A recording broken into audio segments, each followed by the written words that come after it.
My name's Mark Elliott. I'm Cabinet Member for Resources, which means I'm responsible for the overall finances of the Council and the budget setting process, which has been an extremely challenging process this year. Residents of Bath and North East Somerset will be aware that councils across the country have struggled to set balanced budgets. I'm pleased to say that Bath and North East Somerset is not one of those. We are proposing a balanced budget. It costs about £300 million a year to run the council. We raise about £135 million in council tax and business rates, but that obviously leaves a huge gap then.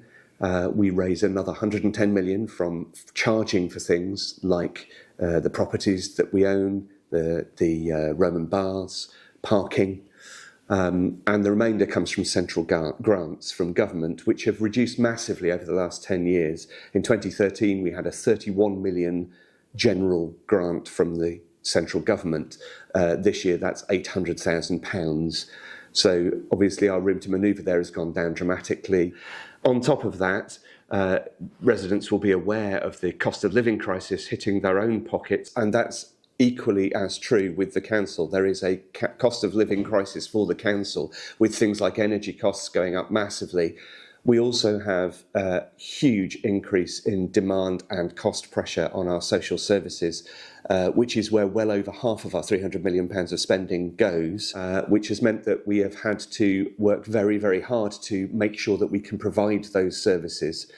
But we have set a balanced budget, and I'm very pleased to be able to propose that balanced budget which protects services for the residents of Bath and North East Somerset. My name's Alison Bourne. I'm the Cabinet Lead for Adult Social Care. Adult social care is one of the largest areas of expenditure within the Council, and there are a lot of pressures on our budgets due to rising costs and rising demand. And I'm really pleased that in the proposed budget for this year there is additional investment in adult social care which will help us to manage those pressures. One of the areas that we want to invest in is developing more local housing and accommodation for people with learning disabilities, autism and other complex needs. We currently need to send a lot of people with these needs out of area because we don't have local services for them. And I'm absolutely delighted that there is capital investment in this year's budget that will enable us to develop more local services, which will mean that people can stay in area, they can maintain their links with their families and friends, and we can provide better value for money through those services. Hi, I'm Councillor Matt McCabe. I'm the Cabinet Member for the Built Environment and Sustainable Development, and I have responsibility for housing. Okay, so over the past few years, with everything that's been going on, we've seen the council house waiting list expand to over 6,000 people. So it's dropped back more recently, but our response to that has been to say we need a programme of council house building. So to date, we've managed to deliver small numbers of units of, say, supported housing. But what we really need to do is massively ramp up that delivery. And what we've said is we want to see hundreds of council houses delivered every year. And that will actually produce savings right across the board. So for instance, we have 85 people in overnight accommodation, and that can be £100 a night. What this will allow us to do if we have our own council housing under the banner of Baines Homes is that will reduce that to sort of £100 a week. And it's a huge saving, and there are savings elsewhere that this would make as well. So I think what this budget does, it allows us to begin that journey from going where we are now to where we want to be, because it's a huge leap, and we need to explore how we do that so that we get it right, so that we can deliver this really important work stream. Hello, my name is Manda Rigby, and I'm Cabinet Member for Transport. It's been a really, really challenging budget, and the officers have worked incredibly hard to be able to protect money so that we can deliver in the highways team what you, our communities, have told us that you want.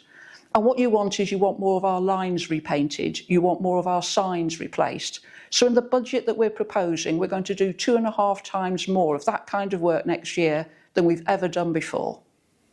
Hello, my name's Councillor Paul Roper, and I'm here to talk to you about the proposed budget and how it affects my area, which is economic and cultural sustainable development. I'm pleased to report that the many high street regeneration projects that have been carried out in recent years continue to take place. We have future work going on in the wider communities in Midsummer Norton and Radstock, and all of this work is really helping drive the high street economy, which is such an important part of our community. The local economy appears to be thriving, with footfall numbers at pre-pandemic levels. This is also being reflected in the Roman Bar's performance, which is going extremely well and really does contribute a very significant amount of money to the local economy.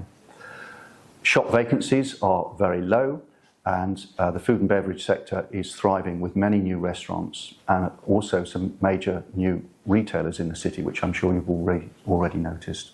I'm pleased to report that work on the Fashion Museum continues. This is the development of a world-class exhibition space and will further enhance the reputation of the city as an outstanding venue for culture.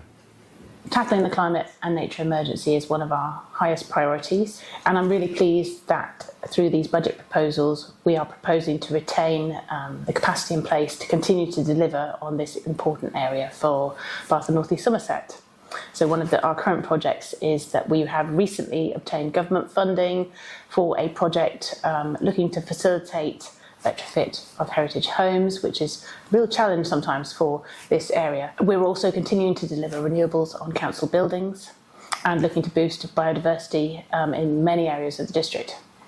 Giving people options for really sustainable transport and travel is an important priority for us as well, and giving them real options and alternatives to the car. And that's why we are identifying resource through this budget that will enable us to continue to design safe walking and cycling schemes and to make bids to government and other sources of funding so that we can continue to deliver on those important plans.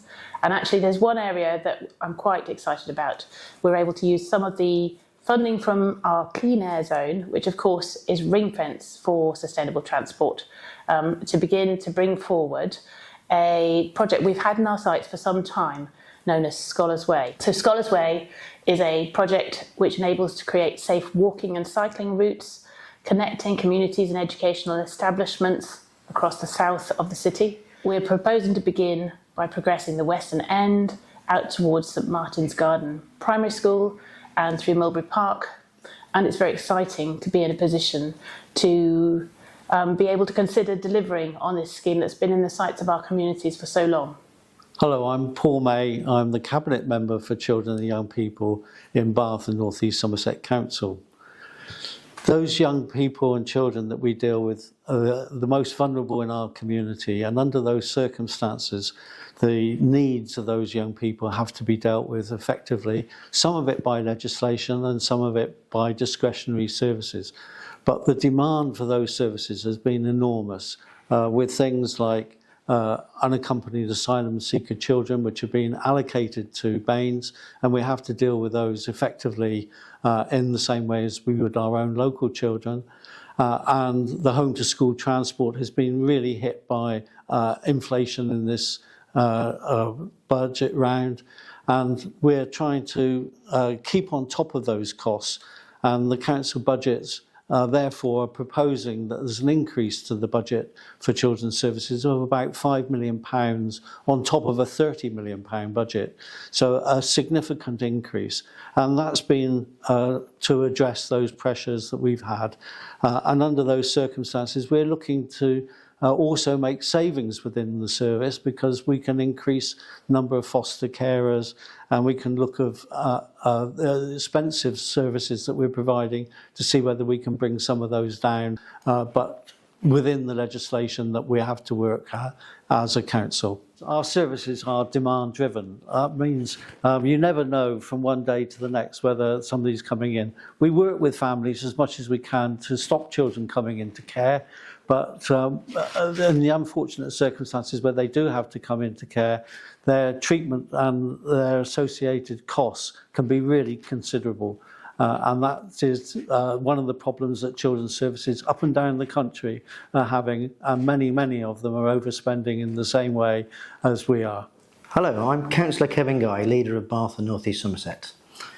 You may be aware that councils across the country are facing a £4 billion shortfall in services, but despite those difficulties, we are planning to provide a balanced budget for the residents of Bath and North East Somerset and continue to deliver on our key priorities around social care, housing and delivering and improving lives for the most vulnerable in our society.